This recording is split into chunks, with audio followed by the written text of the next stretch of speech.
Bonjour et bienvenue sur les vitamines du royaume pour cette reprise des petites capsules.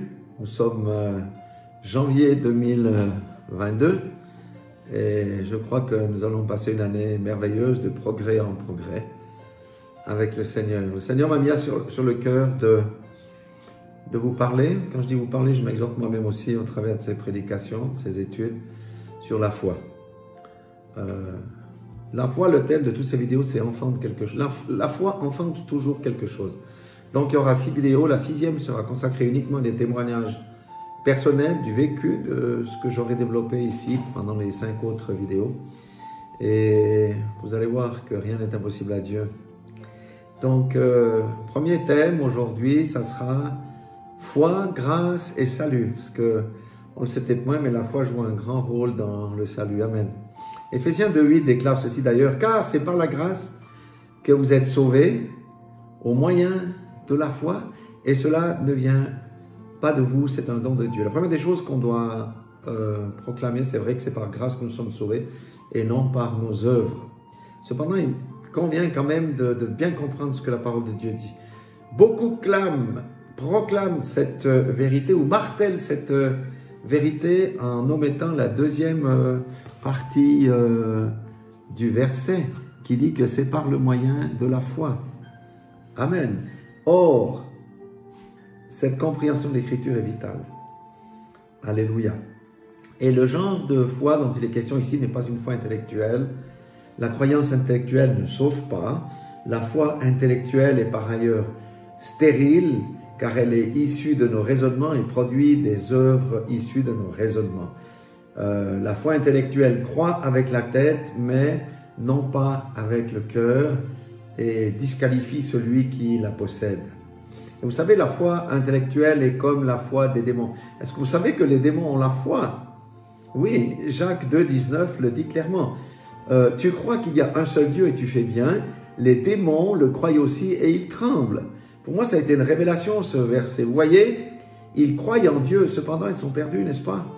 Bien que connaissant la vérité, ils n'ont pas accepté cette vérité de manière pratique et pragmatique. Ceci devrait beaucoup nous enseigner. Le français, du reste, est une langue riche, mais parfois un peu pauvre et peut induire en erreur. Chouraki, qui était un juif, dans sa Bible tirée de l'hébreu, a traduit le mot foi par adhérence et le mot croire par adhérer. Ce qui est bien plus fort que simplement le mot croire ou believe en anglais. Croire en Jésus ou adhérer en Jésus, ça donne tout à fait une autre connotation et une autre manière de voir les choses. Et là, quand on dit adhérer à Jésus, il n'y a pas d'interprétation possible. Pourquoi? Parce que adhérer, ça veut dire faire un avec lui. Et donc, quiconque adhère à Jésus fait un avec lui. Quiconque adhère à Jésus démontre le caractère de Christ. Quiconque adhère à Jésus a en horreur le péché, etc. Alléluia. C'est plus que simplement je crois en Jésus. La foi qui sauve vient du cœur et non de la tête, du raisonnement. Romains 19 le dit clairement, si tu confesses de ta bouche le Seigneur Jésus, il faut qu'on le confesse, hein? Et si tu crois dans ton cœur que Dieu l'a ressuscité des morts, tu seras sauvé. Amen. Le cœur, c'est là que notre véritable être se trouve. C'est là que le Saint-Esprit aussi agit dans le cœur. C'est pour ça que David a dit, garde ton cœur plus que toute autre chose, car c'est de là que viennent la vie et la mort. Romains 10,10 dit encore, car c'est en croyant du cœur, de ce cœur-là qu'on parvient à la justice, et c'est en confessant de la bouche qu'on parvient au salut. Donc, il ne s'agit pas ici d'une récitation, comme une formule chimique ou une formule magique.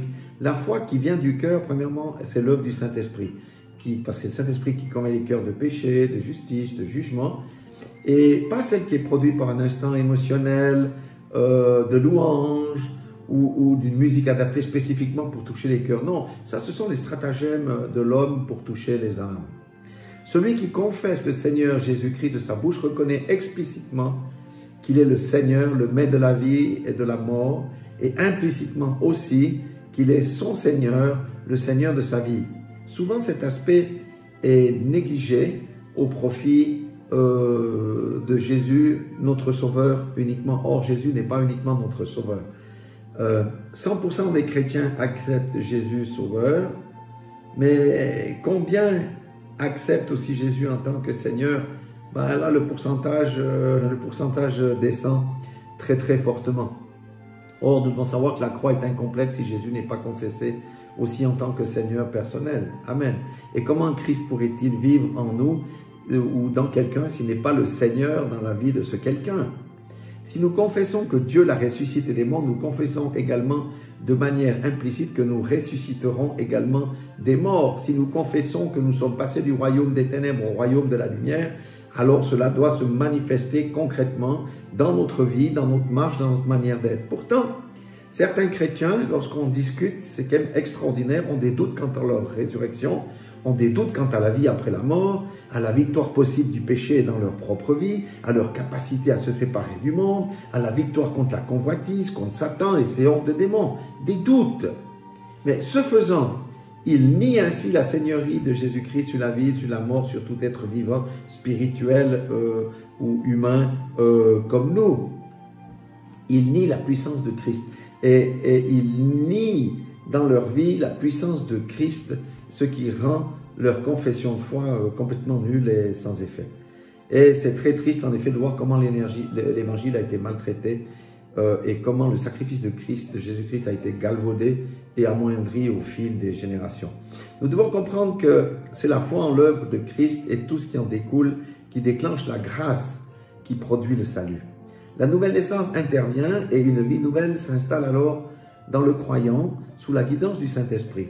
Et comme nous l'avons dit plus haut, la foi en l'œuvre de Christ est assez facile à comprendre et à accepter alors qu'adhérer à Christ, soit accepter que Christ devienne le Seigneur de la vie de quelqu'un est quelque chose de bien plus difficile. Pourtant, Paul avait dit, ce n'est plus moi qui vis, c'est Christ qui vit en moi. Combien sommes-nous dans ce cas de figure aujourd'hui? Donc, c'est quelque chose de plus difficile, voire de très ardu pour une partie des chrétiens modernes. Pourtant, Christ à l'intérieur, pourtant quelqu'un sans Christ à l'intérieur, sa foi ne peut pas porter du fruit parce qu'il ne fera pas les œuvres sous la conduite du Saint-Esprit et ces œuvres-là ne sont pas agréées du Père. Donc, la grâce, ce qu'on doit comprendre, sans la foi, ne peut être activée car il faut vraiment d'abord que Romains 10, 17 s'accomplisse. Ainsi, la foi vient de ce qu'on entend et ce qu'on entend vient de la parole de Christ. C'est ça qui produit quelque chose dans le cœur. Ce n'est pas un raisonnement intellectuel. Il est bien dit ici la parole de Christ. C'est la seule source qui puisse conduire quelqu'un au salut.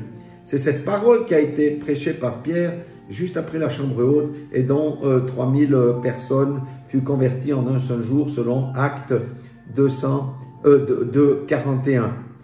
En résumé, qu'est-ce qu'on a dit là? C'est que sans la foi, la grâce ne peut pas être activée et sans grâce, il n'y a pas de salut possible.